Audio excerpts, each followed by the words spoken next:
The Ganghwa Island Incident, or the Japanese Battle of Ganghwa, was an armed encounter between the Joseon dynasty of Korea and Japan which occurred in the vicinity of Ganghwa Island on September 20, 1875. Background: in the second half of the 19th century, the Korea Peninsula was the scene of a power struggle between several imperial powers including the Russians and the French, as well as the Chinese and the Japanese. The Meiji Restoration of 1868 ended the 265-year-old feudalistic Tokugawa shogunate in Japan. The new government of Japan sent a messenger holding a letter with the sovereign's message which informed of the founding of a new administration of Japan to the government of the Korean Joseon dynasty on December 19, 1868. However, the Koreans refused to receive the letter because it contained the Chinese characters and, according to the political system of the day, only the Chinese emperor was allowed to use these characters, as they signified the imperial authority of China. Hence, their use by a Japanese sovereign was considered unacceptable to Joseon Korea, as it implied he was an equal of the emperor of the China.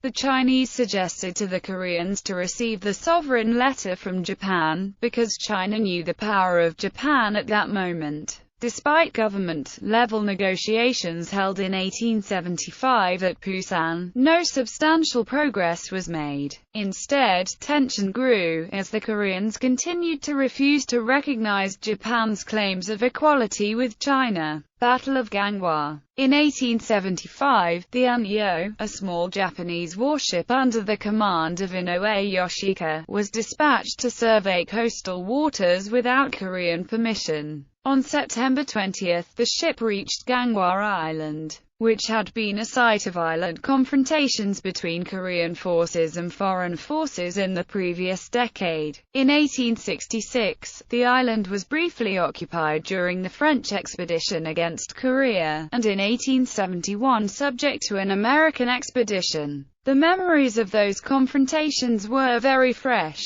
and there was little question that the Korean garrison would shoot at any approaching foreign ship. Nonetheless, Commander Inoue ordered a small boat launched, allegedly in search of drinkable water. The Korean forts opened fire. The Unyo brought its superior firepower to bear and silenced the Korean guns, then sent a landing force ashore to fight the Koreans on land. The Japanese ended their attack and withdrew back to Japan. Aftermath. The number of casualties is unknown. After the incident, the Imperial Japanese Navy blockaded the immediate area and requested an official apology from the Joseon government, which was concluded with the dispatch of the Kuroda mission and the signing of the Treaty of Gangwar on February 27, 1876, which opened the Korean peninsula to Japanese and foreign trade.